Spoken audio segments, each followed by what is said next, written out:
Hello, ladies and gentlemen, and welcome to episode 145 of the Seezus Show. We are back, and this time around is the finals preview. We are looking forward to delivering some great content to you guys. And before we get into today's hottest topics and the introduction of my top-tier co-host, just love to rehash the previous episode on 144. It was Conyers, Terrence Whaley, and myself, and we reflected on the semifinals. We looked forward to our predictions with the conference finals, and we sprinkled a little bit of Bronny Jr. in there as well, too. So hope you guys enjoyed that. I know I was wrong with a couple things, and some of these guys are right. He owes me a meal. Let's make sure we don't forget that. The meal is Mm-hmm. coming up. So, I hope you guys enjoyed that episode. Make sure to subscribe on all forms of social media at TheSeezusShow, at TheSeezus, at Carl Conyers as well, too. But before we get into today's hottest topics, ladies and gentlemen, make some noise for Terrence Whaley. What's good, y'all? Happy to be back. What up, nigga? How you doing? What up, brother? And ladies and gentlemen, make some noise for Carl Conyers. How y'all been, man? Good, man. Weather been good. Been celebrating. I mean, I think the last time we did the pod, it's been like Memorial Day, stuff like that. Juneteenth coming up. So, but like it's just like a good time of the year. Summer starting to pull up on us. And then we got the finals coming up, so I'm happy. We gotta definitely we gotta definitely catch at least one game together. Absolutely, Yeah. absolutely. Yeah. Yeah, I've been smooth. You know, sick as hell that there's not only that it was so long in between games, but also we potentially only have 4 more games of NBA. At least we do have the WNBA right now. We only have 4 more games of NBA basketball. Also, just another thing. It sucks that the WNBA season starts when the NBA playoffs start. Because I feel like it's the same as like when the NBA season starts, it's the NFL playoffs. Yeah. Like the playoffs are just, you're going to watch playoff ball over regular season ball no matter what it is. Of course. But it's another thing. Okay. Well, let's get straight into the topics, man. Just reflecting on, first and foremost, the Western Conference Finals. The Mavs ended up defeating the Timberwolves in a shocking 4-1 gentleman sweep. Luka Doncic finally got his Western Conference Finals MVP. Obviously, he hasn't been there in 2 years. Finished off with 32, 10, and 8. Kyrie added his 27, 5, and 4. Ant-Man 25, 9, and 8. And Cat 28 and 2. I'm handing it over to you, Terrence. What were your thoughts on this Western Conference Finals battle? Yeah, I mean, I was gonna be happy with either outcome. Obviously, being a earlier fan of Ant as like the season started this year, and then just my prior history with Kyrie, just knowing that either one of them was gonna get a chance to get back to the finals for Kyrie, and then Ant for the first time. I thought fucking Luka balled, dog. Like, I mean, that game 5, like... That's a signature That game. shit was crazy. Yeah, that shit was insane. That shit was crazy. Bro was not missing. Bro was taking whatever shot he wanted to. Patting step back jumper. Playing with, any defender he had. I was, again, like, I mean, Carl, you're going to get into this, but just the gap in, the actual closeness of that game 5, and then also just the series itself. I was really disappointed just as a basketball fan. I wanted to see... because you saw Ant, go back and forth in the media about, like, I'm going to be back for game 6 type shit. You always just want to see an athlete cash in on that. But wanted to see the series go longer. And I thought Cat, I know this is... But I thought Cat, like, as far as his performance later on, like, in game, 4 and 5. 4 and 5, yeah. Yeah, like, he kind of showed me a little bit more of, like, just like like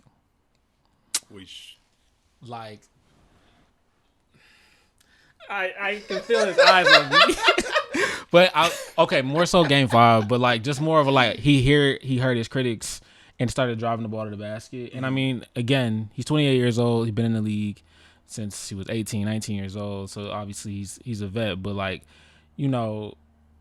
seeing him as a running mate with Ant, and now having this playoff run, I'm thinking that he could kind of use it as fuel and then kind of go back. I think Minnesota as a team, I enjoyed watching them play defensively. I thought they were great. Not in this series, but I felt like, just overall in the entire series or in the entire season. And I want to see them bring it back. I know Carl talked about like them not being great organizationally, and I know that too. And I want to see like what they'll do. But as far as the core, like I really like kind of what they have. And I was wrong about Rudy. Like he showed up. He showed up in not as much in this series, but I feel like, as far as being the person that I thought wasn't worth the trade that they made at the time, I think he kind of did a lot better as far as like proving his value in certain spots. Yeah. So I'll give it to him in that aspect.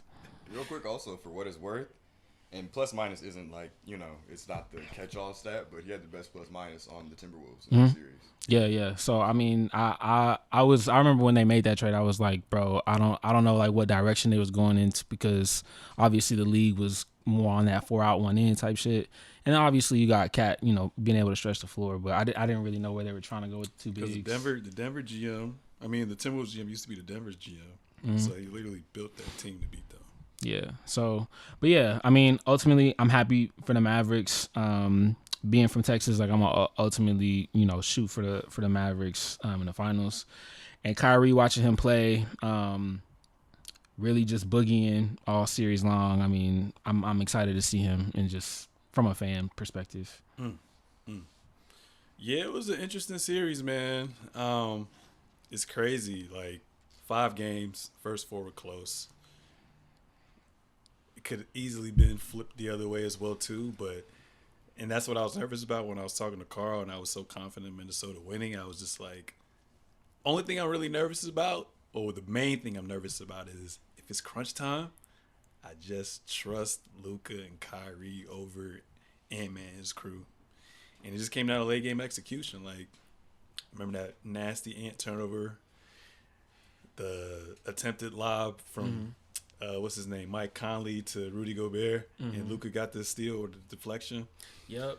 The over the rim and basket interference with Karl Anthony Towns. He played Luka played better defense or the best defense I've seen him play, as far as just like engagement and like tipping balls, shit like that. I felt like, as far as the eye test for me, I think lining people up. I think he played relatively well, but what I realized just watching that series was like, they need another bucket getter. And from the coaching standpoint, I was like, y'all need to make Luka actually guard.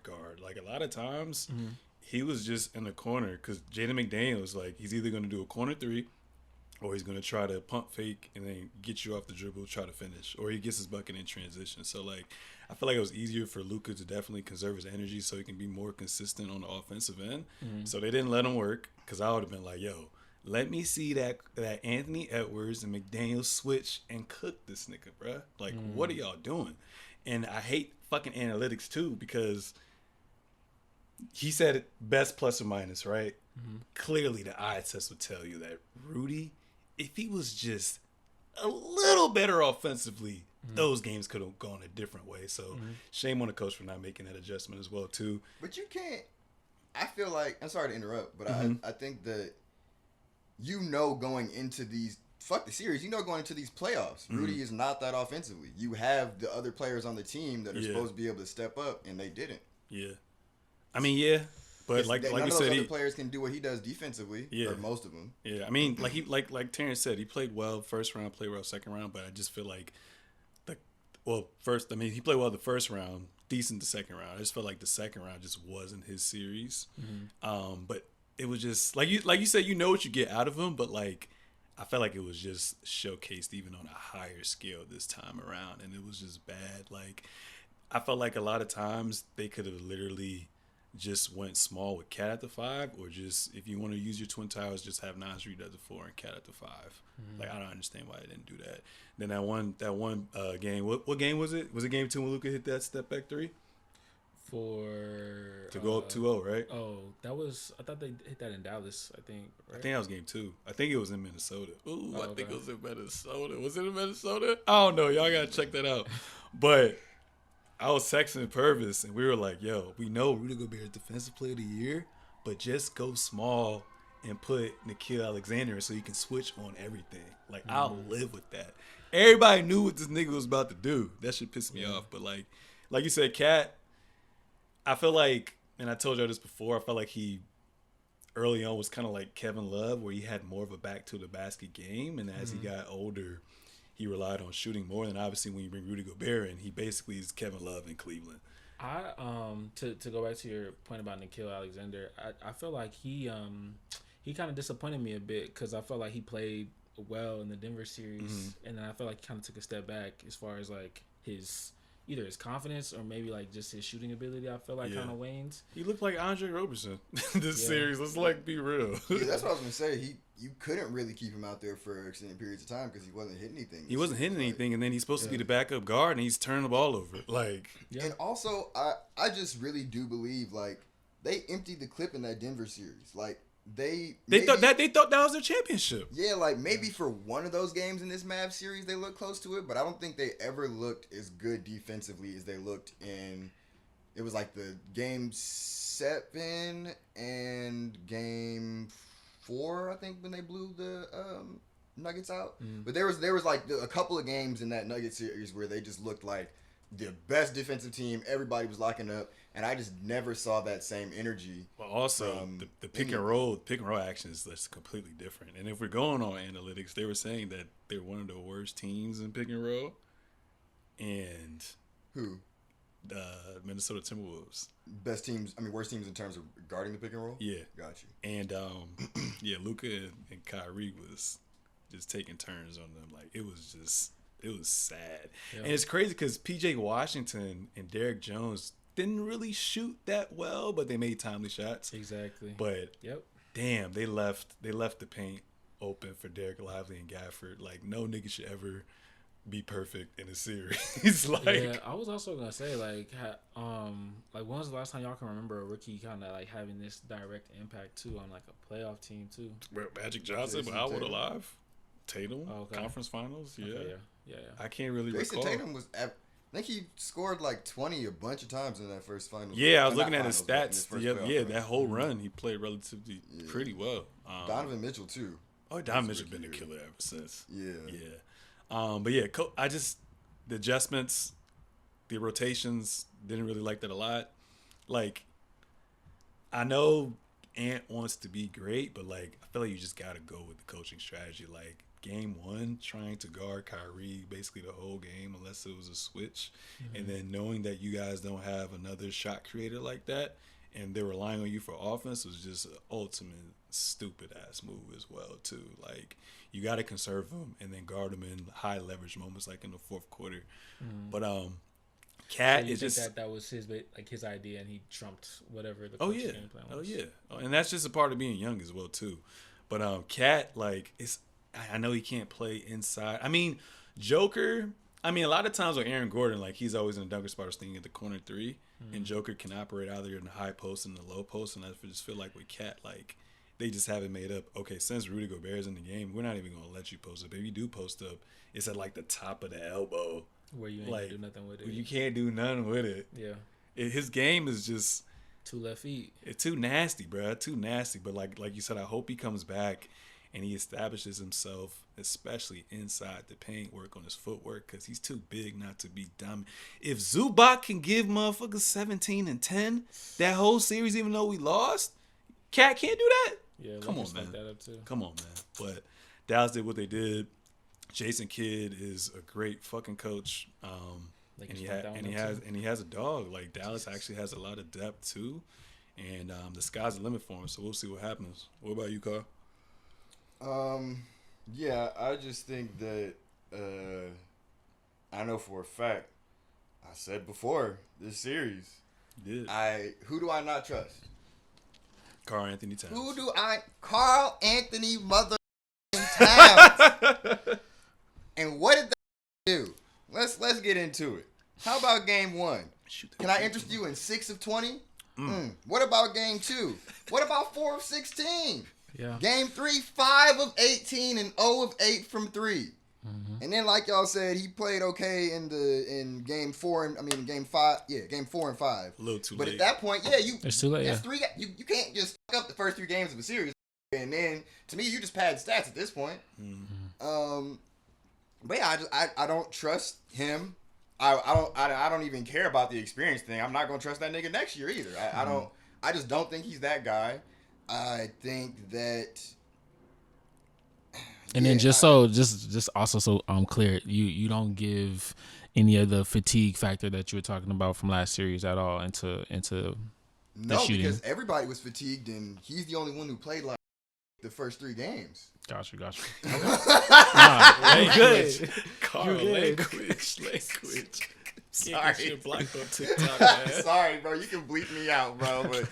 But I have no excuses for bro. Like, it's not like he wasn't having to guard Jokic anymore. Mm-hmm. You know, like it's not like he had to. Like, I could give Ant more of an understanding in this series because he was trying to guard a Kyrie or a Luka or something like that. It's still not a good excuse, but I can at least give him that. Mm-hmm. I don't. Who was he guarding? PJ Washington?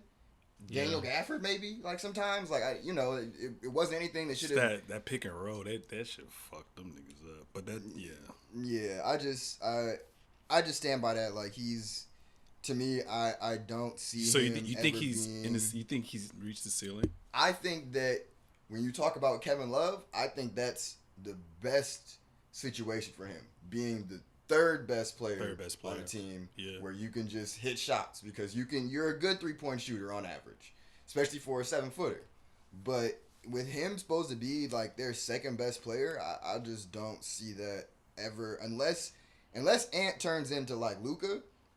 I think that Luka could probably carry Cat, somewhere, but it just goes to show your stars. No matter what we say about role play stepping up, your stars still got to come to play. Oh yeah, absolutely. I think that's stars win in the playoffs 9 times out of 10. The only one time really is, if I can think about it, is like the 04 Pistons. Like if you really, other than that, you always need a star player to win in the NBA Finals. That's just kind of. Nas Reed tried to save though. They fucked that up. He was just they lost that game. Were you talking about when you hit like 6 or 7 threes? Yeah, that was the game that they needed to get too. Yep. I mean, if Cat's gonna play like that, and you got Nas giving the performance that Cat's supposed to have, you got to win that game. But I will say also, as much as I hate, well, not only do I hate him, but I hate that we have the same name. It's just very disrespectful to me. Chill with but my kids still got bread made to leave. But damn, and I didn't even realize this. We are literally, he was born 13 days after me. Makes you sick. Same year. That's crazy. Sick. Anyway, though, as much as I hate him, I think that this series really was more about Luka, like arriving, and like he had already played great in the playoffs, but it didn't ever get him to the mountaintop. It wasn't ever like getting him to that point. And I think so? that I feel like he already been here. He just needed a squad. I truly feel like just late game execution and coaching. I feel like the series could have went the other way, bro. Like, because Luka gonna do what he gonna do, but like I thought they were gonna take the strategy of how basically he was guarded. And when OKC, even though it went 6, that shit could have went 7. They just didn't. I feel like they didn't do enough. By arriving, do you? Oh, go ahead. That's what I say. I mean, I don't think that it's. That's just really my point. I don't think that it's about anything they were gonna do. I think that it's the same as, like, for me at least, watching that series, I felt the same way how it felt when LeBron James was going through the East, at least before he got to the finals. They have easily the best player, and he's going to win this series. Yeah. I don't think that, like, the same way as you can say all those games against the Lakers were close, but I don't think that I don't think that the Lakers were ever going to win that series. Like, I think that plays into it. Like, the team that is going to close these games out, there's a reason they're closing these games out. And I just can't.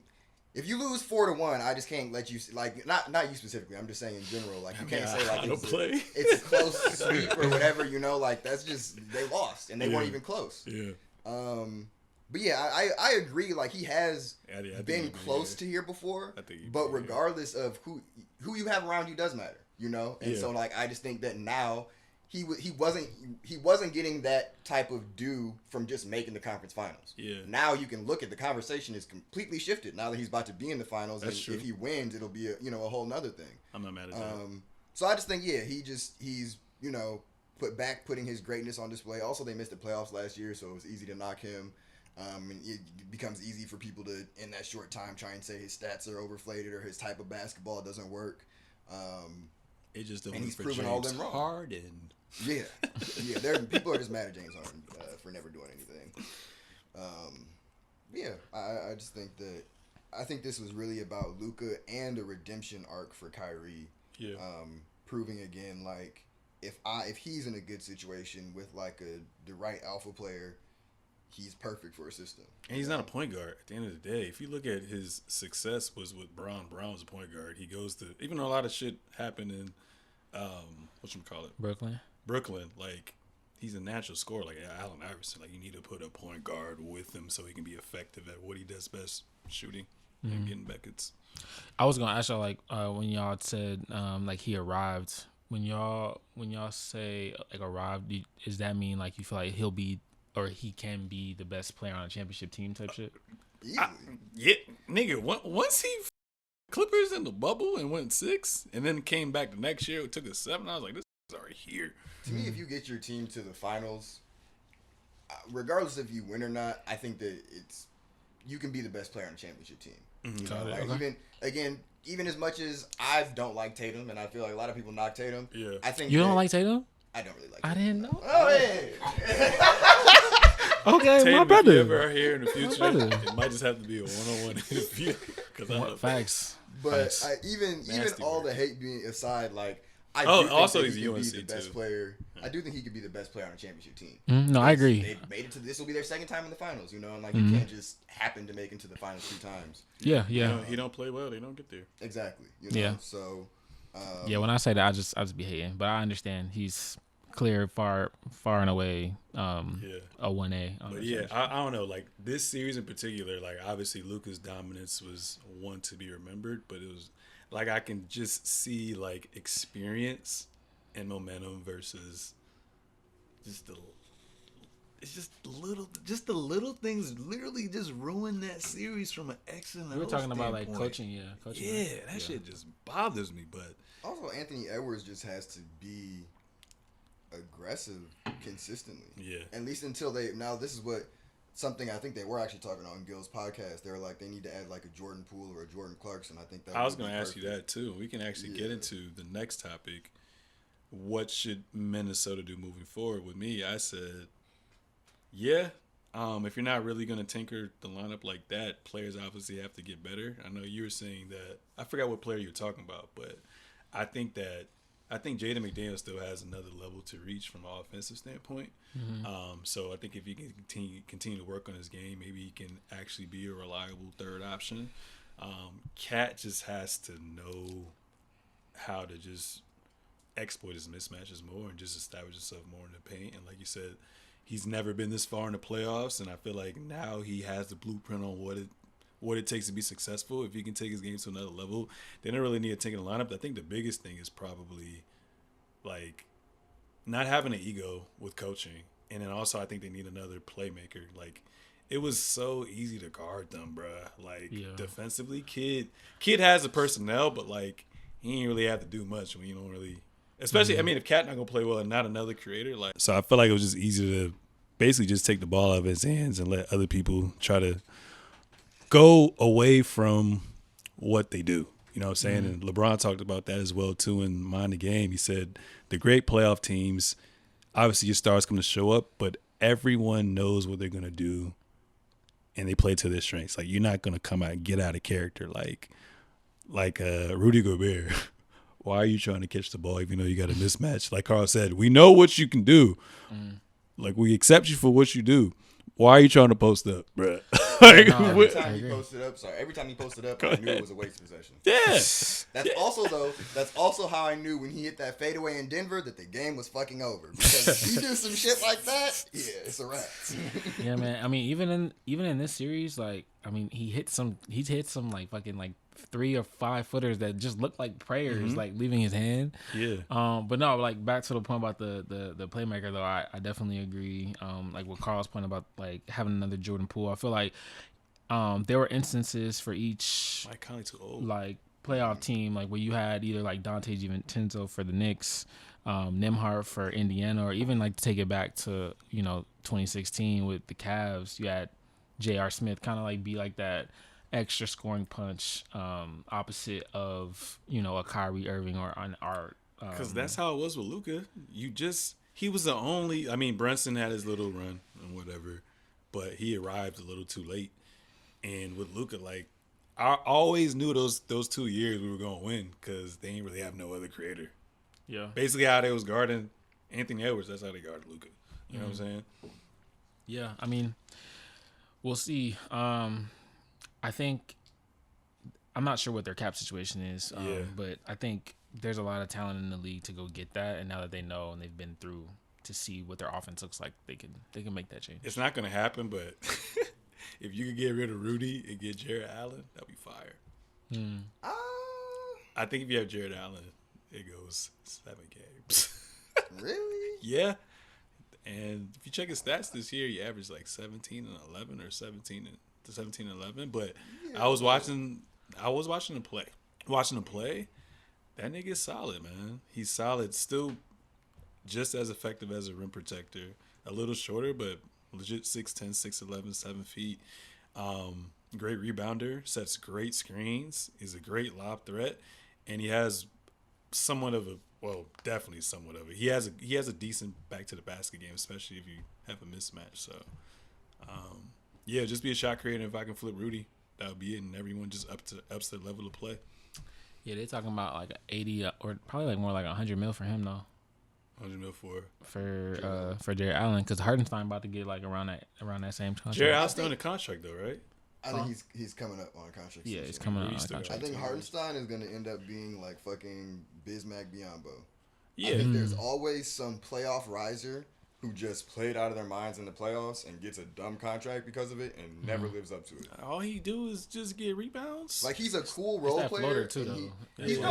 He's a good role player. He's on the Clippers. A perfect role player. But he's not nowhere near me needed to pay someone. If you're paying him 20 to 25 or more, and it'd be one thing if you're paying him that and like all your stars are young and they're on rookie contracts. But if they're not, I think that's poor team construction. And it also makes me think too, because coaches either play to your strengths or within your role, or they'll just hold you to a certain role where you can't showcase your array of talent. So, do you think he has more in his bag? Because he shot some threes on the Clippers.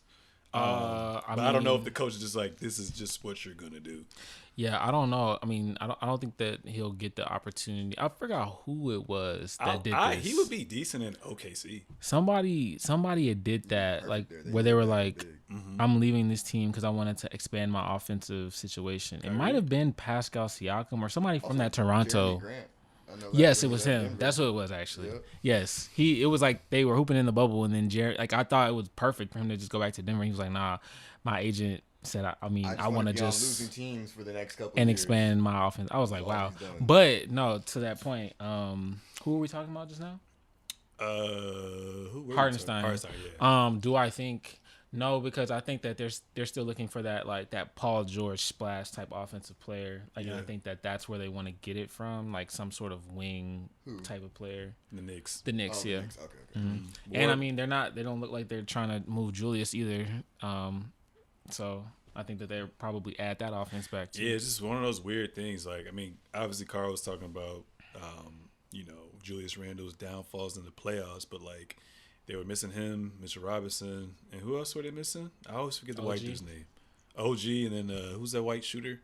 Oh, you're talking about Boban or Bogdanovich. So it's one of those weird things where it's like everyone was hurt, so I wonder how good we can be. So you kind of have to run it back. That's who like Minnesota could possibly go get. I mean, he's probably food on defense. I'd rather have that. I'd rather have the other one from Atlanta. That's what I'm saying. Oh yeah, that would be tough. One from Atlanta. Because they're probably gonna sell this summer. Yeah, fire sale. Yeah. I still can't. I can't believe that the Atlanta Hawks, who were in the play-in, got the number 1 overall pick, and the people who went through a 20-something game losing streak ended up with number 5. It's because it's all that hate. The hate inside Y'all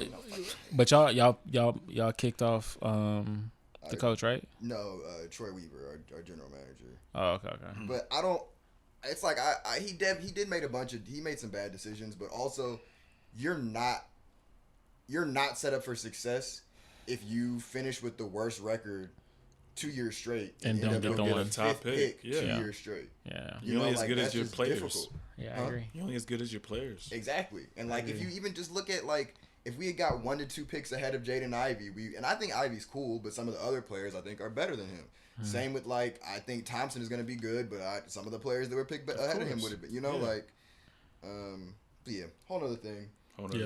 Next year will be a deeper draft though, so like you'll be. I think this next draft will be We what just you gonna need. end up with the 7th pick or something like that. We, Yeah, if we Atlanta- don't put it in that if- universe. hey, Don't if put A- it in the yeah, universe. If Atlanta's smart, who do you like from this draft again? Nobody, bro. Right. Nobody. I would take Sarr though if I was them. Yeah, for so sure. I'd say just get Take him, sauce. get rid of DeJounte and Trey, and then try to get a top 3 pick next I year. And get rid of Capella, Trey too. and keep DeJounte. I'd just get rid of both of them, bro. Yeah, they're probably gonna yeah, sell sure. their entire starting five except for one player, probably for whoever Yeah. they want to build around, probably. You think? I don't know. I think you got to keep one of those 2 ball handlers, Yeah, and it has to be DeJounte because it doesn't work with Trey. yeah. I guess it depends on the owner too. Do you want to win or you just want to fill seats? Fill seats is Phil Trey. Seats is what his job is. Yeah. Diving into the reflection of the Eastern Conference Finals, the Celtics defeated the Pacers 4-0. I guess that was no surprise. Tatum had 30, 10, and 6. Jaylen Brown was Eastern Conference Finals MVP, 35 and 3. Tyrese Halliburton averaged 18, 9, and 4. Granted, he only played 2 games, but in that second game, he left with only playing 28 minutes. Pascal had 23, 8, and 5, and Nembhard had 21, 8, and 4. What were you guys' thoughts on the Eastern Conference Finals? I'm gonna go first and keep it short. I'm not gonna cap. I only watched the first game, guys. That's fine. I'm sorry. Keep it short too. Yeah, like I watched the first game.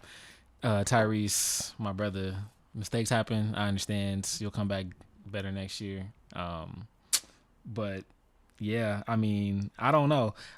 When we started, obviously Giannis was hurt, but I felt like the Pacers was like my dark horse to kind of get You just said past that. to the second round. You just said that. And I'm happy that hell they got back or got farther than I thought they were gonna get to. So ultimately they have another roster that's somewhat exciting. I did not see 21, 8, and 4 out of Andrew Nembhard when he came into the league. I felt like he was like another like undersized guard in today's NBA. You remember when he gave Steph 30? Yeah. I would say he was actually hooping more his rookie year before they put him in like a defined role. Yeah. As being the backup to Halliburton. But So I mean, it's always great when you get those draft picks that just they pop and they fit in your system. So like bravo to the series or like just to the playoff series he had in New York, and then just his fit with the Pacers.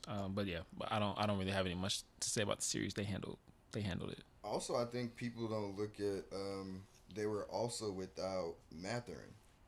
Oh, yeah. Yes, yeah, that was sad. What did he hurt? I think it was like his shoulder or something like Mm-hmm. that. 'Cause he's a but two-way. He had to get surgery. So Yeah. and that's why they had to play fucking Ben Shepherd, who was just not good. And they started him the last 2 games, which was dumb too. Was that the 50% like 3-point shooter? The light skin? White. I think he's white. I think Ben Shepherd is white. Oh, okay. I can't remember. He might have been light skinned, but he didn't really do anything. I know that for sure. But I think that after the Pacers blew, and they completely blew game 1, that there was no way for them to win that Especially series. being a young team like that, you got to take game 1 to make it anything. Yeah, and you're facing for all the things that I could say about them, the Celtics are the most experienced team in the East. And In healthiest. terms, yeah, but also just in terms of like all of their guys, like well not all their guys, but Jaylen Brown and Jason Tatum and Drew Holiday, have all been there. Been there Damn near the multiple whole times. roster except for Porzingis, for real, right? Say that again? Damn near the whole roster except for Tillman, Porzingis. Cornette's been on that team, and Hauser, I think, too, right? Derek White hasn't really done anything. He hasn't been to the playoffs, I don't think. He's been to the finals with them, though. He got traded mid-season from the Spurs. Okay. Yeah, remember we were talking about him playing like ass in the finals against the Warriors? Probably. Yeah. Because he played well in the series before. Because I remember he had a kid or some shit like that. And I think because he completely random, but it was the same. Like Fred VanVleet had a kid and he started going crazy in the finals run. I remember Derek White had a kid and he was playing well for a couple of games. They were saying the same thing. Yeah. But yeah, I think that the Pacers, did the best that they could. I think that it was especially when you had Luka and Anthony Edwards battling, it was a very disappointing switch to have to go to that series, especially after game 1.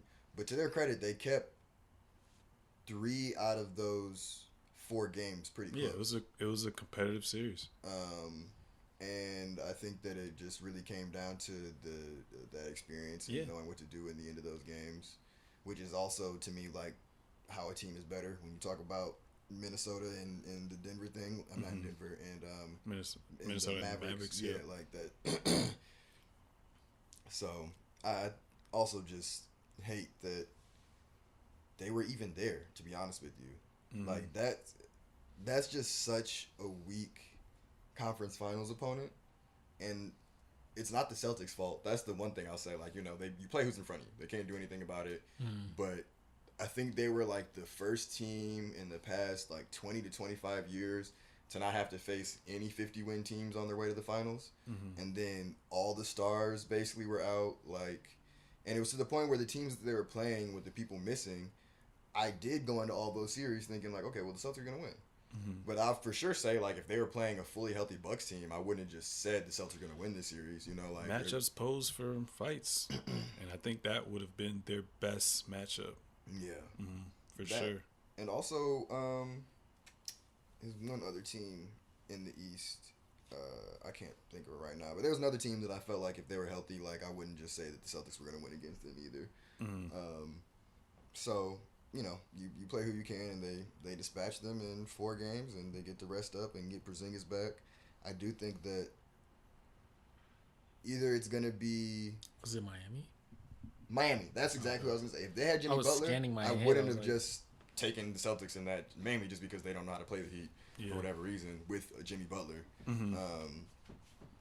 But I think... they did what they're supposed to do, and I think that it'll be interesting. I guess it's kind of going forward, but to them in the finals, seeing how they integrate Porzingis. Yeah. Because he really hasn't been there their entire run. Yeah. No, I agree with both of y'all. Like, we already knew what it was going to be. If anything, I thought they were going to steal one game. And it's crazy. The game 2 was competitive right until Tyrese got hurt. It felt like when Kawhi landed on Zaza Pachulia and they just steamrolled them. I think if he played, I think they could have at least got one game.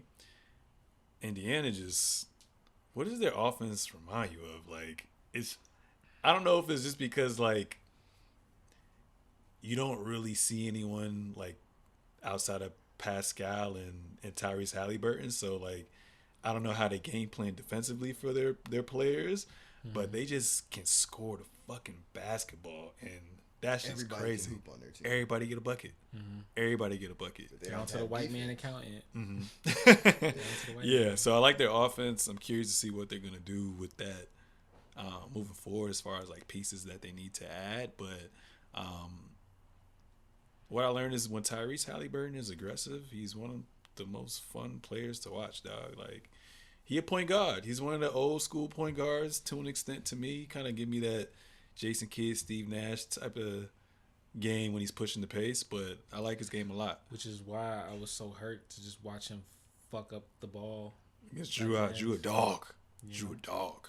Man, he just was doing dumb shit. Yeah, but it was 4-game series. Three of the games were close. I liked how, I know it's different, but like Carl said, you can only play who's in front of you. But the whole time I wanted to see them play some games in the crunch time to see how the players would handle it and how they would handle it as a team. And we got to see that in a few of those, I think 2 of those games, them close it out, close game, and then be down by a lot and come back and turn that switch on to win the game. So I liked that I saw that. It gave me some promise on what they can do executing moving forward, because I feel like Brown did his thing. He's arrived as well too. Sometimes I feel like with Tatum, he can be a little goofy in the crunch time, but he did redeem himself in that overtime when he scored 10 straight points or whatever. But I feel like outside of them two, they as a team, they close out very well just because they just have high level IQ as players. So I'm curious to see talking into the future how it's going to pan out if it is a close game between them two, but it's everything that we expected as well. Like, you really have a luxury if you can sit out Porzingis in 4 weeks worth of basketball, which is kind of crazy as well too. But props to Jaylen Brown, props to Tatum, props to Coach Mazzulla. They did what they were supposed to do, and I didn't expect anything less at the end of the day. Yeah, each GMs need to get on it, man.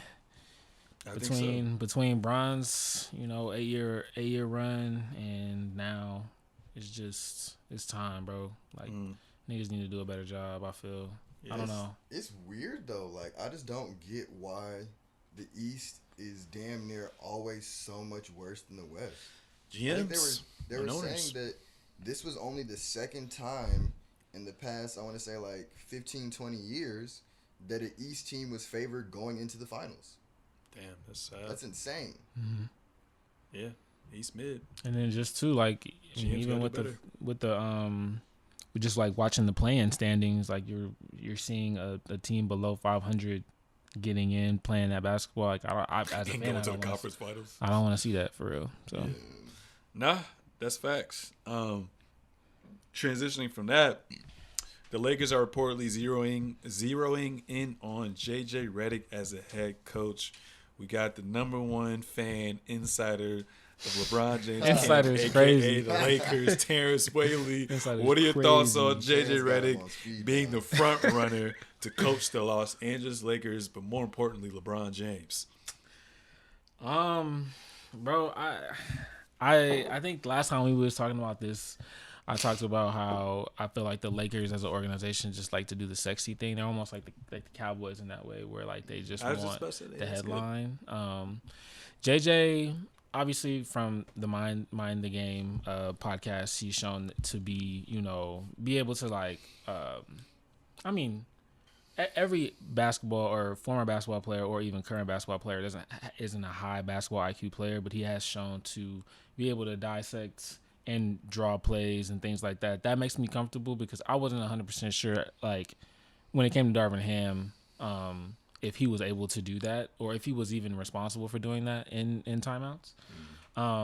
So that makes me feel comfortable. But as far as commanding a locker room, which I think, to me, especially going forward and to be the Lakers head coach, that is what you need to be able to do first and foremost. And I don't see how the current Laker roster and the Lakers brass can expect that JJ is going to do that. I'm curious what his offensive philosophy is going to be. Personally, like, I also, like, I subscribe to the whole, like, the Frank Vogel lineup, like having like a big where AD then slides to the floor. That's what I like. I know it doesn't stretch the floor as well, obviously, because AD can't shoot. Brown had one of his best, career shooting percentages this year, but I think you need that though, or you just need it against Joker. Let's be real. That's the thing. Could probably be any other team outside the niggas this playoffs. But I think that's the. Too? I think they could have. I don't know, bro. With Bron this age, I don't know, bro. I don't know. It's with Kyrie on the other side too. I don't know, dog. It's tough. But I think it would have been competitive though. Yes, for sure. But I think I would have given it to the Mavs because they would have also had home court, and I just feel like Luka would have just pushed it farther than Bron could have pushed it. Type shit. They have bodies for Luka. Yeah, they have, like, that's the thing with Denver. They don't have any defensive bigs. Jokic can, like, kind of hold his own, but a lot of the times in this series, he was just letting people just go by him. Mm-hmm. So, but he didn't really do that as much last year in their championship run. But I just real quick to say, I think that the Mavs have the bigs to match up with the Lakers, and Denver didn't even have that and still was able to win. Mm-hmm. And they have the defense. Denver's not even really like a great defensive team, and the Mavs are the second or third best defensive team since they made those trades. Mm-hmm. Yeah, so I agree about the JJ Redick point about his offensive philosophy, what that'll look like. But I just feel like they're making the same mistake twice, hiring a first year coach, which again we've seen be successful, but you have to have a generational player. What coaches are out there that you would like to see? Because I feel like even with Darvin Ham, he paid his dues as well. Do you want someone that has experience already as a head coach, or has been through that system to be groomed to be a head coach, be a head coach? Just I mean that the former or the latter. Yeah. I mean Sam Cassell, I know it's not the sexy pick, He's just but too ugly, bro. and again, kidding. exactly. No, that's it though. Sexy. That is a part of it though. Dead ass. I mean, I guarantee you Darvin it Ham is. had that big ass boil on the side Bad. of his head. Like, if you could do that, you can pick Sam Cassell. Bad. But I mean, Dog. I think that they're making the same mistake twice type shit. But I feel like they're trying to catch lightning in a bottle to say, okay, JJ's can be the next yada yada yada coach, and we're gonna be the first on deck to get him. Do you think it's set up for failure for JJ Redick? Like, Yes. if this experiment doesn't work, Absolutely. but I feel like, Coach because he's white, he gonna get another job. He gonna get extended But I feel like it's time. best served for him. Or I don't know. Do you think it's gonna be like a? I mean, we can't really predict anything because with Jason Kidd, former player, obviously way better player than JJ Redick. We're not gonna question that. Former player, coach vets right away with KG and Paul Pierce, and then he went to a younger team to try to work with them with the Milwaukee Bucks. Didn't work out. Then went back to Dallas when he already had a superstar. Do you think it's gonna be something like that with Jason? Or JJ Redick? I mean, I don't really see I feel like he where should the just play with a young team. Yeah, I mean, like I think it would have been much better if he was somewhere like in Orlando as a start, because that's where he got drafted. And also, like you have that young nucleus there to kind of start, and there's no pressure, and you're in the East. But I feel like in LA, you've got these next 2 years for Bron, because Bron's only playing 2 more years. He's going to play till year 23. The fucking All-Star games in LA, that's gonna be it. It's gonna be 23 years as an All-Star, and that's gonna be it. He's gonna cut it.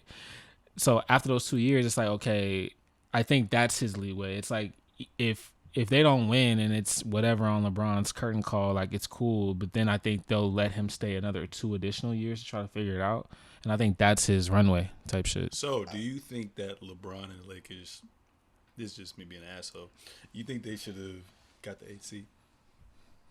I mean, looking back on it, I mean, sure, but again, like I think they would have then lost immediately after that. After the second round, yeah. And I think that the Jason Kidd comparison actually, to me, is why JJ Redick shouldn't go to the Lakers, because Jason Kidd now, by pretty much anybody's standards, is a really good top 5-ish coach. When he was first coaching, he was not that. He knows what he's doing.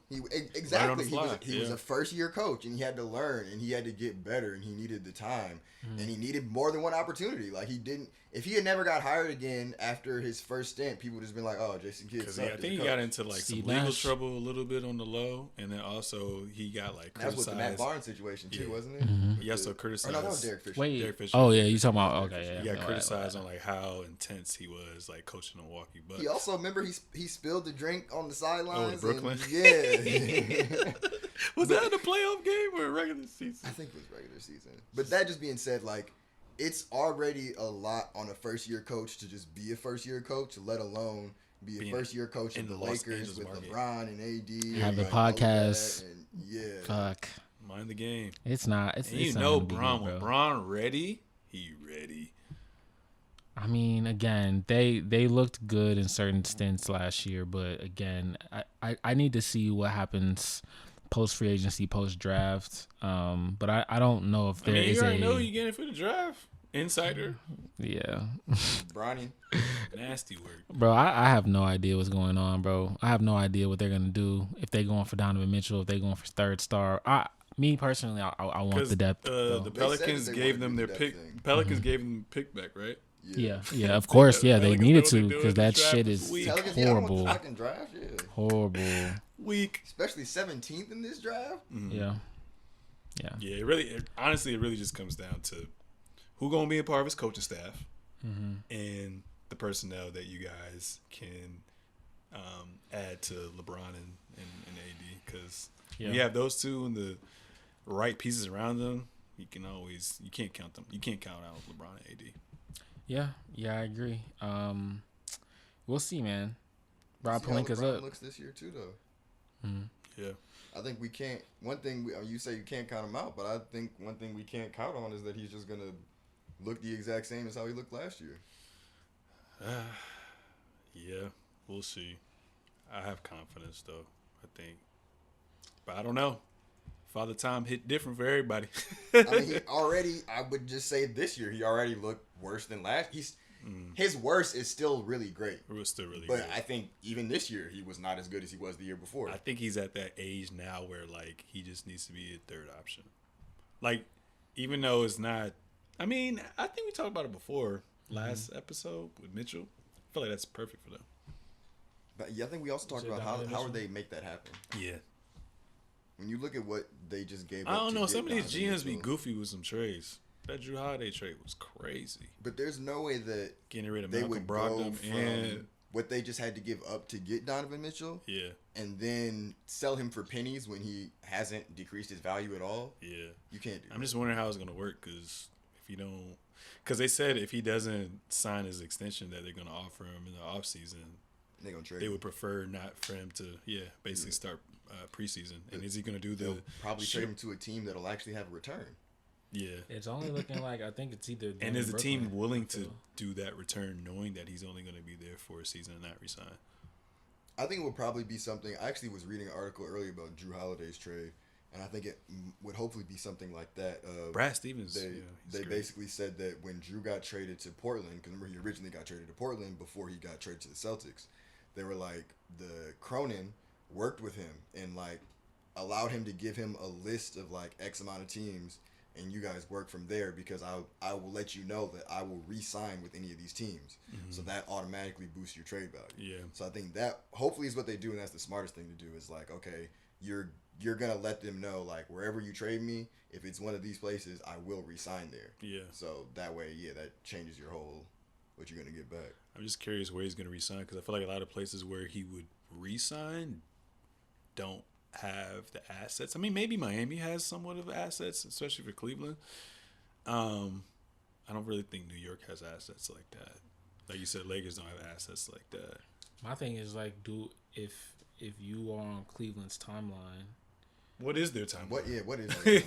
Well, I mean, so this is my thing. They're in the playoffs, but if you move off Donovan, are you then going to blow up the entire roster? Or are you Hell going to- no. Okay, so Okay,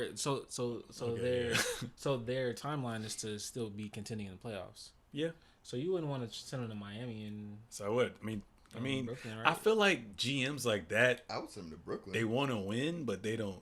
As long as they make the playoffs, like they're satisfied. So I feel like they would take on a Tyler Hero and like a Jaime Jaquez in draft picks for that nigga. Okay, You're also so- backed into a situation where if he's gonna leave, he's gonna leave, right? So I think that they would trade him if the best offer and like the clearly best offer is coming within the conference, and especially again, they're trying to compete, but I don't think that they're gonna think that right after they make this trade they're gonna be a championship level team. You know? Yeah. I've always just looked at it like good GMs trade them far away type shit. Yeah. That you won't see them until the finals, basically. Guess it depends. Yeah. The moment we all been waiting for, man. NBA Finals start on Thursday. I'm so excited. It feels like it's been 2 months. Like you said, man. there's other things going on, but the NBA Finals just hits different. I think this is going to be one of the most exciting finals that we've seen in a while, so I'm looking forward to that. But Celtics go up against the the Celtics go up against the Dallas Mavericks in the regular season. I know we don't really use that as an indication, but we can take a little bit of insight from there. The Celtics swept the Mavericks in the regular season 2-0. Only the second game showcased the new look Mavs as well too.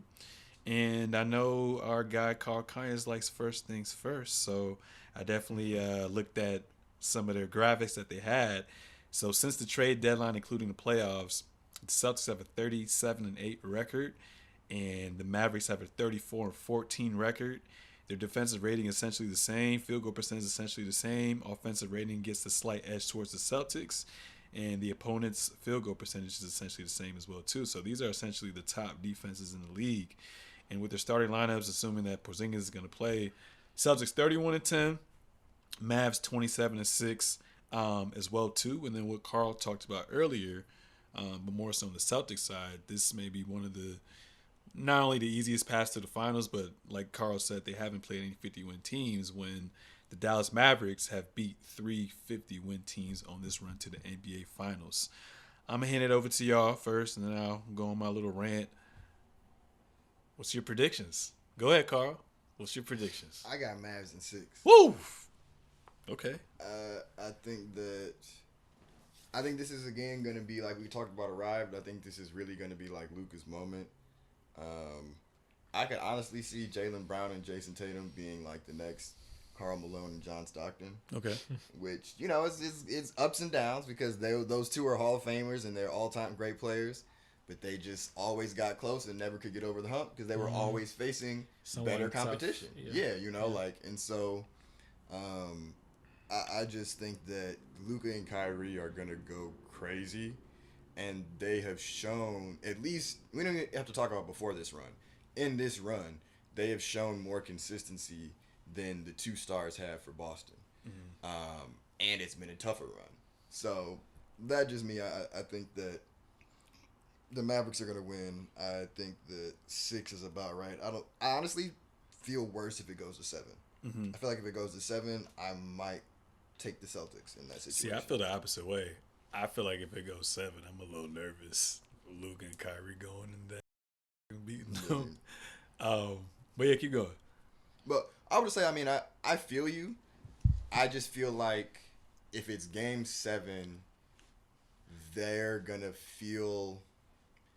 I just feel like it's going to be a stronger feeling for the Celtics of like, damn, now we're really at this point again. You know, like we have to, you know, I get a little sweaty. Yeah, I think that the mental is just going to kick in a little bit more for the Celtics. But that being said, I don't think that's going to happen. I think that they're going to close it out in 6 or less, and that Luka is going to play like LeBron, numbers wise. Yeah. Nah, I got the Celtics in 6. I'm saying 6 because basically in the opposite of what you said with 7. I feel like if they get to a game 7, it might be scary. Like just seeing that virtuoso performance by Luka game 5, I was like, wow. I've seen him play live in the playoffs 3 or 4 times now. Nothing but amazement. But I'm gonna be curious to see what the game to game halftime adjustments, crunch time adjustments going to look like from Joe Mazzulla. This is his first time as a head coach in the finals. Obviously, he was under the coaching staff with Ime Udoka as well, too, so has somewhat of experience. I think with the Celtics, they're going to be a lot more poised this time around since they've already been to the playoff. I mean, been to the finals as well, too. Granted, you know, Luka and Kyrie have been there as well, too, but I'm curious with the role players, like what are we going to kind of expect out of them? I like the Celtics starting 5, but they're probably going to run 7 people in the rotation as well too. But it's kind of going to be like Dallas Mavericks. Like you're going to stagger minutes, so Kyrie or Luka are going to be on the floor at all times, and I feel like JB and Tatum are going to be on the floor at all times. I know this is a completely revamped Mavericks team from their second time playing each other, but I watched a little bit of the second game as well too. It's going to be a different defensive task for the Mavericks. Everyone has a high level of IQ. Everyone can shoot the ball at a high clip as well, too. And I feel like Luka's going to play great, but I think his percentages are going to be a little lower than we saw against the Minnesota Timberwolves. I think they're going to really make him work because when I was watching that second game, JB got the switch on him like every single time and was going at him. Tatum was going at him as well, too. So he really had to work on the defensive end. So I think he's going to be in a lot of pick and roll action. I'm curious to see how it's going to affect Gafford and also Lively as well too, where they're more comfortable playing inside the paint, roaming a little bit as well too. I feel like Cat, it's kind of PJ was guarding him, you know what I'm saying? And then Gobert, he's basically 4-on-5. So whether you have Horford or Porzingis, I feel like they're pretty much interchangeable. Where I saw a lot. For example, Kyrie was starting on Jrue Holiday, and Porzingis was cooking them. Derek Lively didn't know what to do, but I feel like he's gotten better from there on. But 2, they did a lot where, and I think this is a stat too, Porzingis was the most effective in post-ups, but they would literally get Kyrie in a switch, get Porzingis in the block. Porzingis either going to bag him down, shoot over him, or they doubled him right away, and there's no weakness. with Derek White, Drew Holiday, Tatum, and Brown out there. So I feel like from an offensive standpoint, this is going to be Dallas's toughest matchup. And although Lively's been playing relatively good defense, I'm sorry, not Lively, PJ Washington and Derrick Jones Jr., I just feel like it's a different monster. It's a different monster when it comes to them as well too. So, with that being said, I think Tatum finally gets over the hump. Will he win Finals MVP? I don't know, but I'm assuming that he has to. I'm assuming that everything that they said about Porzingis, I think he's ready. I am a little nervous as well too when you don't play for that extended period of time. How your rhythm and timing is gonna be, your chemistry is gonna be with the team.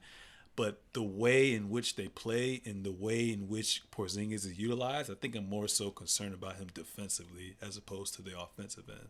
Okay. Especially like with Al Horford, what he was doing. That's gonna be nice. Both of them coming in and out for each other. Pause.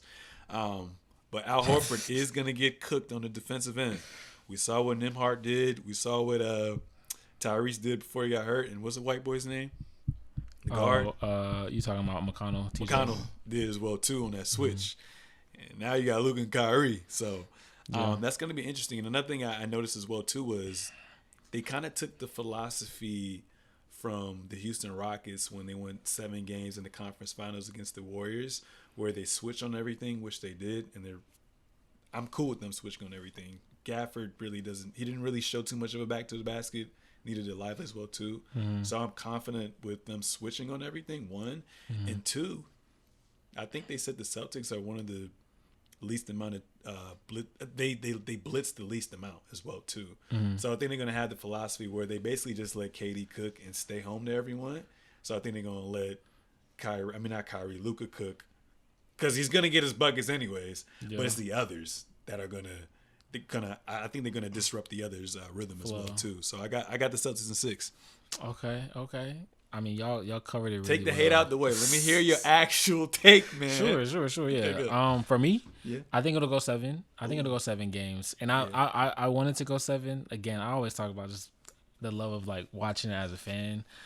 We haven't had a Game 7 finals since 2016, right? Yeah. So like I'd love to just see like 6. Again that battle of like the getting your first chip on both sides. I think Excuse me. I think from the Celtics standpoint, it's like you said, they had no weaknesses, kind of pick your poison on offense. I am going to make a bold prediction here though. I think Kristaps Porzingis is going to have a bad series. I mean, it's not crazy. It's not far-fetched to say it's going to be a bad series just because of the amount of time taken off. He might also get injured again. I think. You said what? He might also get injured again. He might also get injured again. Anyone can get injured too. I wasn't even going to go there with it. I was just saying like strictly from a mentality standpoint of like the moment being too big for him type shit. Well, this is his first finals go around as well too. So yeah, we going to see. And I think Carl, episode or 2 ago, we were talking about like maybe a couple episodes ago, we were basically talking about playoff performers and how they go down. Up and down. Yeah. With his, so I think that will affect just a little bit. It won't affect them like too bad, but I just feel like Joe's just simple with all that talent and Joe simplifying his role. It's just hard to imagine me seeing him have a very shitty series, but I don't know. I could be wrong. I could almost see it like being like a formula where like, you know how like they fall in love with the jumper a little bit too much? Like that's another thing I was going to say too. Because they're going to have probably at least 2 games when they shoot lights out. Like I'm talking classic Spurs, classic Warriors, when they just rout them and there's nothing that they can do. Because Kyrie and Luka, going to give you, 60, 70 a night? Yeah. Where the hell are they going to come from? So I think it's going to be nights. They're probably going to have 2 crazy shooting nights, but them nights where they not hitting that 3. Jaden Hardy going to come. I'm telling y'all. Yeah, Jaden Hardy is like their Peyton Pritchard, except I think he's better. And that's what I was saying. Like on the opposite side of like where I feel like Dallas can get a plus performer, it seems like they've gotten it from a different player in a different series. And I feel like PJ gonna have to be that third guy though. I think in this series.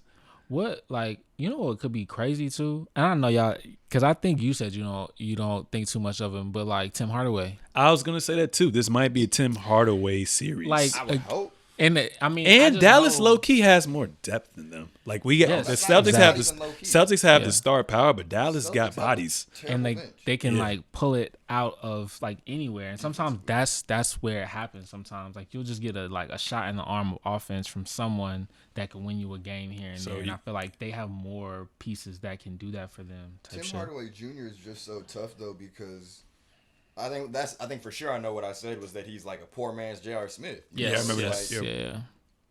He can either be the thing that swings the game for you, or he can get you blown out. Because he's just hitting the side of the rim or airball. His defense kind of averaging, like you said. Yeah. A lot of his missed shots go into transition buckets. He's played himself out of his role. Like if he had done, and at least decently, because they kept trying. I was seeing him. He would. Because he would play like 5 minutes, and then he would play so poorly. It's like, well, I'm not putting you back in the game. Yeah. So I understand that. I would hope so, but it also just goes to show how many, like you're saying, X factors I think they do have. Mm-hmm. And I think that is going to be. You say PJ actually, because I know one of your things is like the X factors. I think that PJ is going to be the X factor for the Mavs in this series. I think like those other role players are important, but I think if PJ Washington plays how he did in the OKC series. He plays like that. 19-6. Then I think that makes it. I think the Mavericks clearly win at that point. Absolutely. Who's your X factor? I was gonna say PJ as well. Okay, mine. Yeah. So we all agree consensus. Dallas is PJ, and then Boston for me is Porzingis. I feel like if he just plays like regular season, Porzingis puts up those numbers, they should win. Yeah, I mean, I think to me, if Boston's going to win this series, I think the X factor has to be Derek White. Like I feel like he has to be in like north of 18 points per game. Mm-hmm. And like I said too before, like I know people like to knock Tatum a lot with his body of work, his shortcomings. Forget he's still young as well too, and other greats than Jason Tatum. Didn't win till a later part in their career, but there's no excuses. And in saying that, he can get a little fidgety when it's close, but like I said earlier, their team as a unit, they all can close. Like it really just comes down to the matchup. Yeah, I seen Drew Holiday make pivotal stops defensively. I've seen Derek White make a pivotal corner three. I've seen Jason Tatum crazy momentum shifter behind the back to Al Horford to splash. Jaylen Brown, all of them. I trust that team as a unit to close. I think for me, my X factors on the Celtics are I had. So you got more than one? Yeah, I had Drew or Porzingis. Okay. Because like you're kind of saying, like I think it's a little bit more than regular season level. I think if he has a good series, then that completely shifts the whole dynamic. Yeah. You can't really, that's you can't plan for that. I think that, and then also I said Drew because I think. I mean, you said it, but I think that Derek White is gonna basically do that. I think that he's penciled in. He's really been consistent, and at least getting you kind of like 15 or in that mid-teens that range.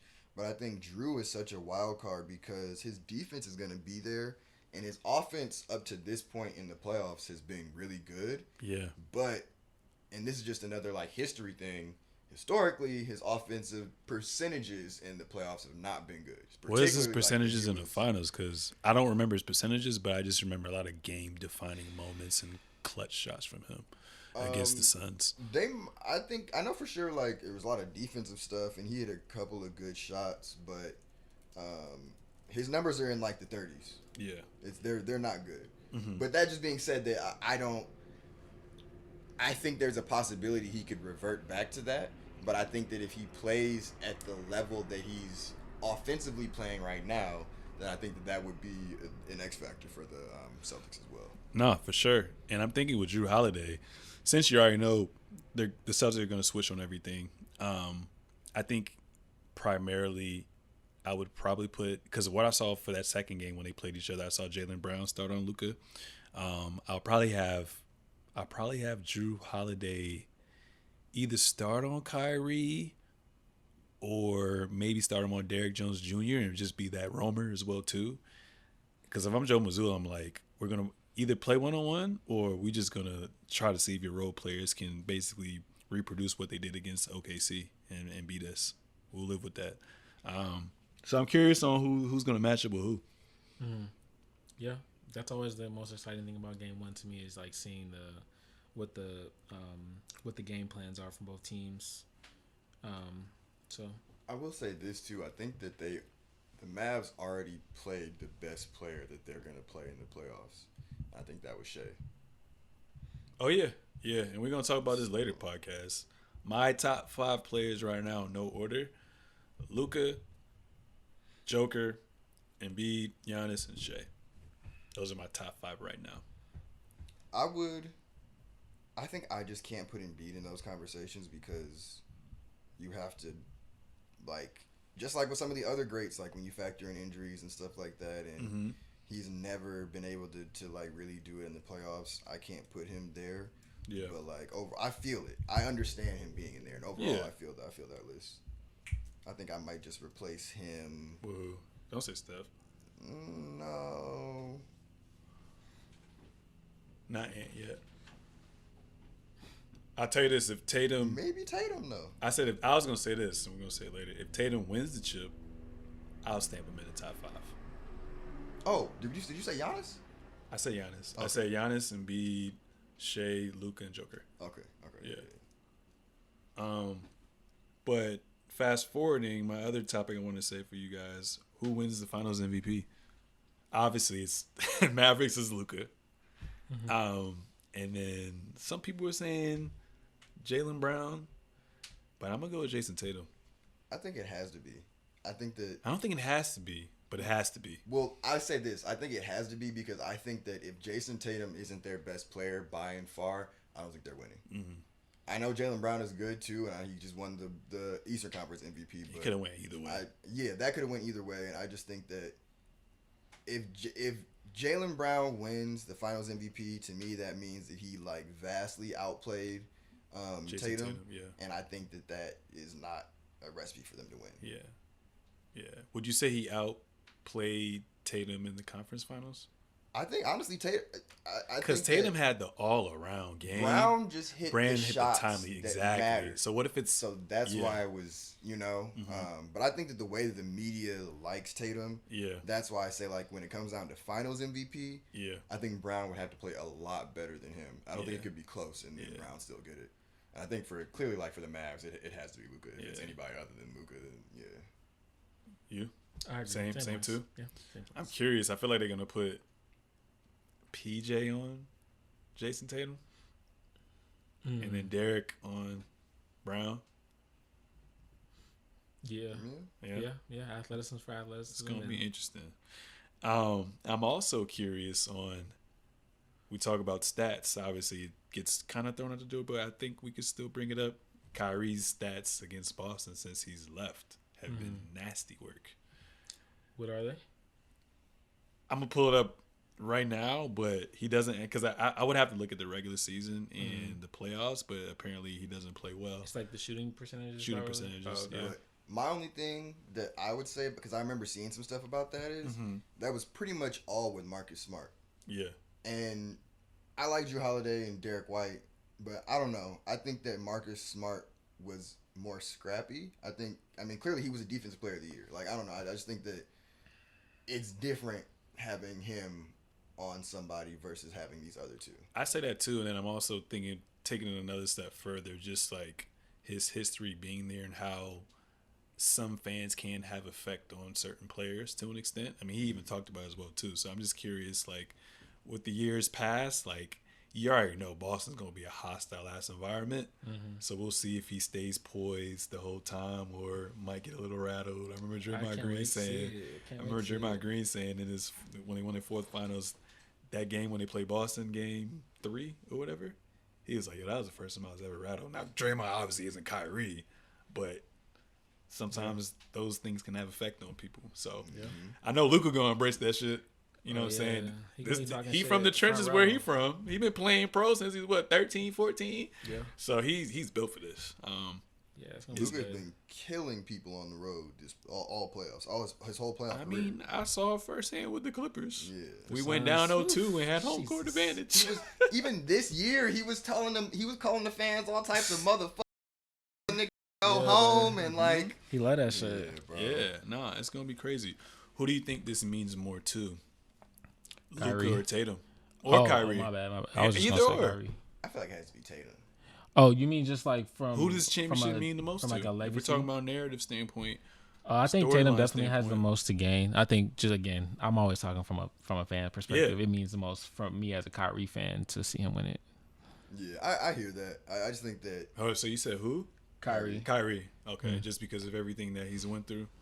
That, and I just also like, I don't think obviously that he could be the 1A on a championship team, but I do love to see like there's a group of fans, these people in my group chat that I feel like don't respect him as like a top 75 like all over or all the way. And I think just winning without Bron, even though you got Luka, just kind of adds to your resume, and then also to do it in Boston against Boston when I think they're the underdog. So I'll that just adds say to the I story think too. this is probably gonna be the best team that Tatum has had, and if he lose, that shit gonna look nasty. he has to win. Like I think that Because if Dallas loses, it'll be like, oh, Celtics were the favorites the whole year.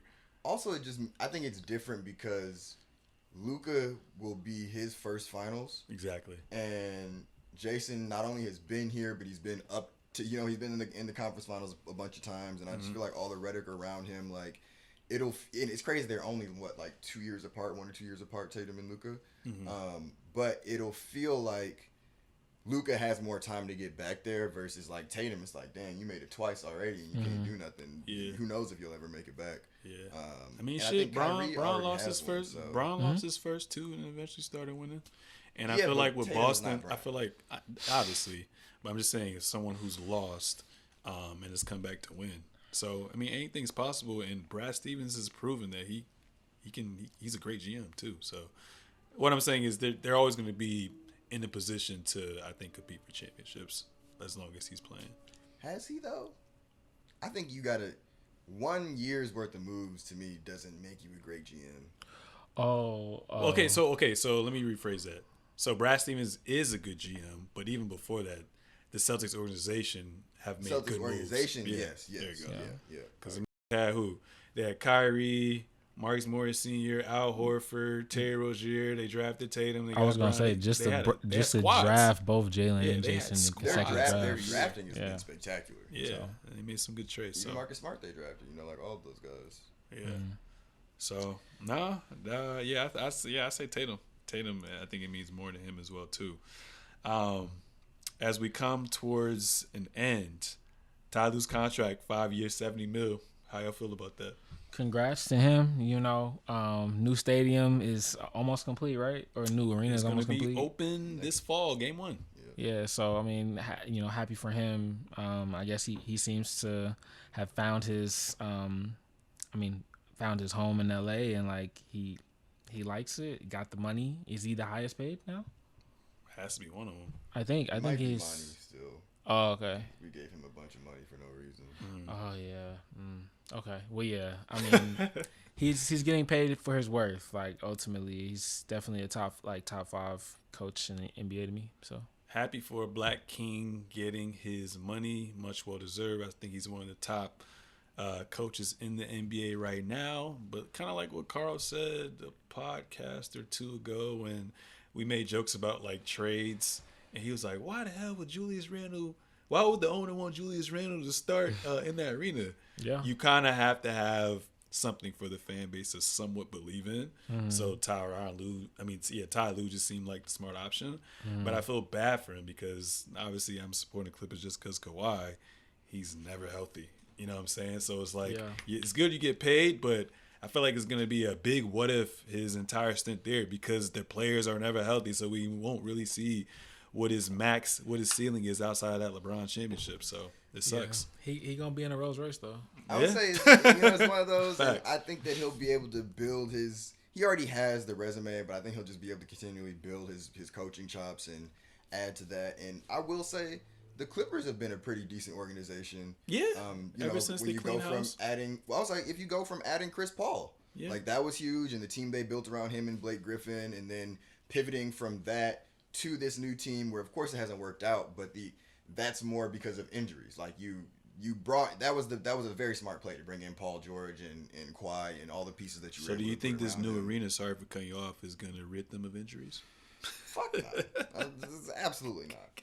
But I think that I think it's good for Ty Lue. I think we were talking about coaches earlier, and I was like, and it proves there's no way he was going to go to the Lakers, because at least like all the things we're saying about the Clippers, at least like it's an easier job. People know these niggas are going to get pressure, whatever, yeah. less pressured, and like versus dealing with the whatever the Lakers are. So soap opera. Yeah. Okay. Let's get in real quick. Ballmer. Okay, go ahead.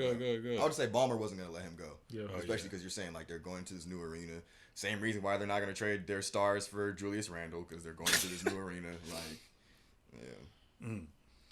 We haven't done Real Rapper Cap in a long time, so I just want to, get some extra content out there for people. So we'll just go around like that. Real Rapper Cap. One of the Twin Towers will be gone by the start of 2024-2025 season, and I'm talking about Karl Anthony Towns and Rudy Gobert. No, I think it's Cap. I think that they liked what they got out of them this year, and I think that they want to have some sort of continuity around Anthony.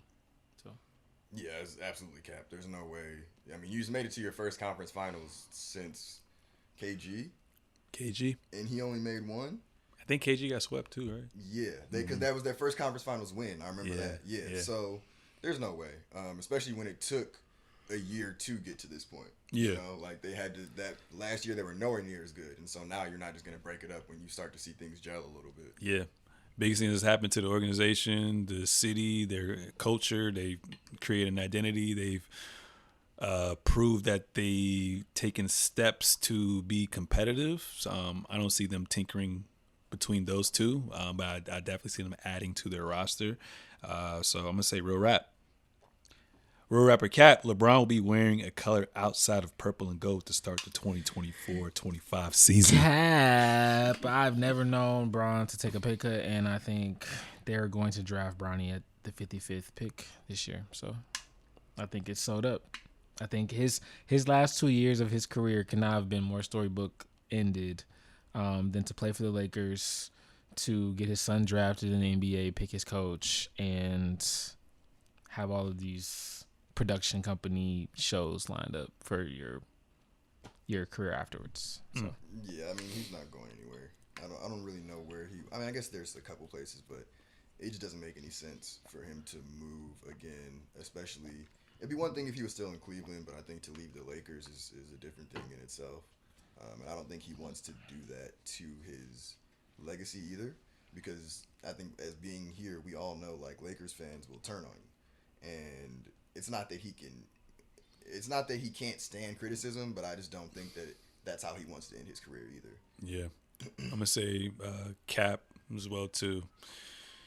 He doesn't need to really. I mean, unless he wants to add to his legacy, I feel like he still believes in his mind that if you put a competent enough staff and roster around me, he's going to be able to win a championship.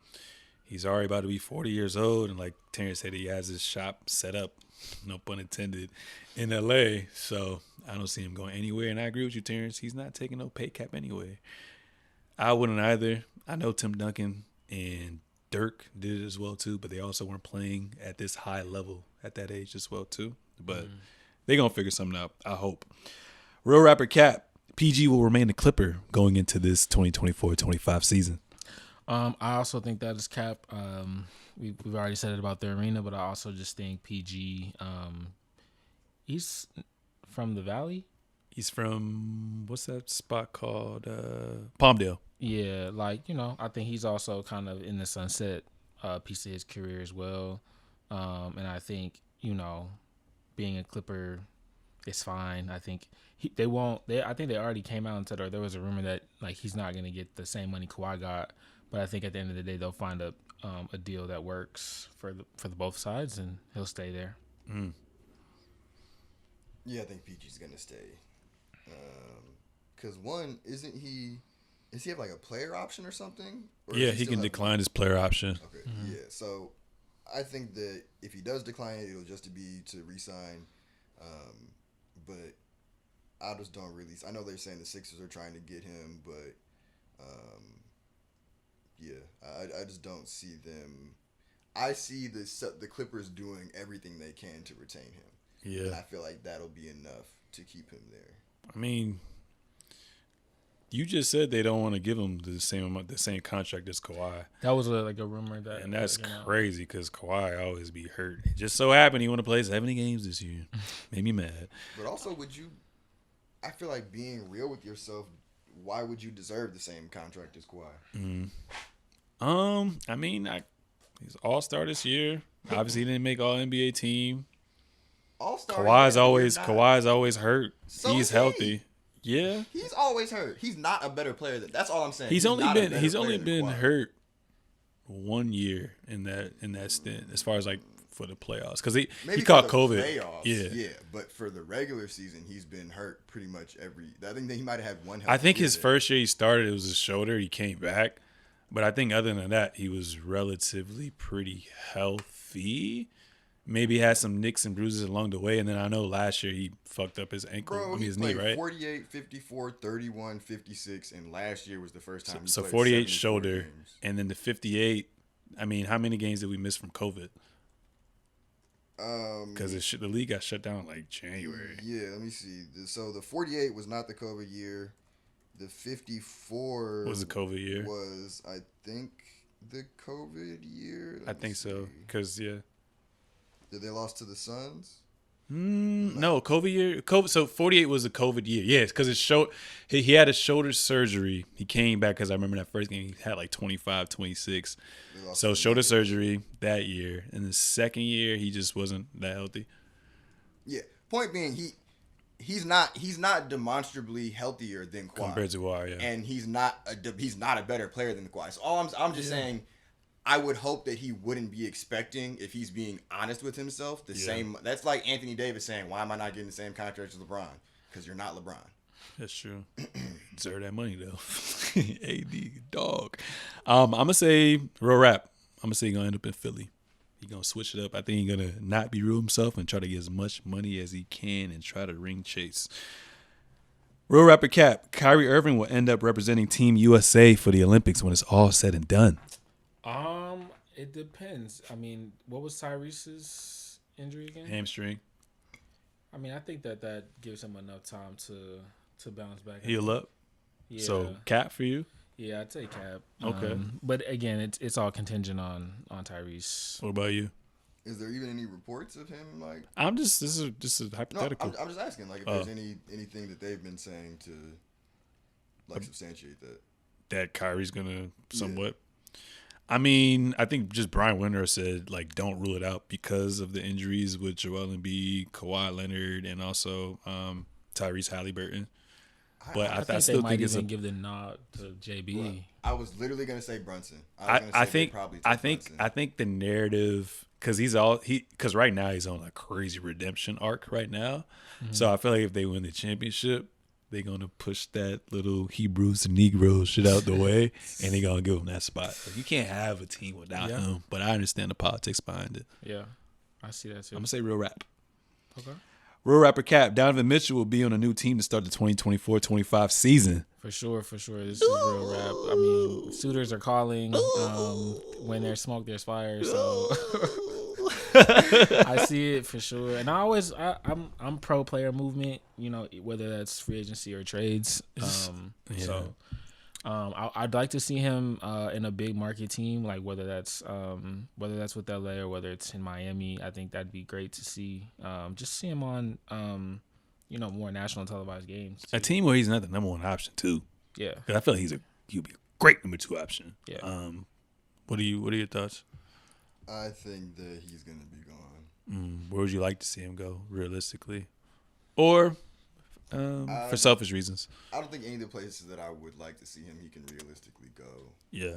I need to look more into it, but I think that like some of the options that they're talking about, are like the Nets and stuff like that. They do have a lot of assets. Yeah, and I think that'll be fine, but I don't think that if you go in the Nets, you might as well stay in Cleveland. But I do think part of it for him is like, damn, I had to spend my first couple years in Utah, and they just sent me to Cleveland. Like, I'm trying to get to a Right. real city. Yeah. I'm gonna say real rap. I think either Miami or the Knicks gonna find some type of way to shift up that culture and bring in another star. Damn. So you think that they would fuck with the JB magic? Yeah, I mean, DiVincenzo, that bitch. Granted, he's a better defender.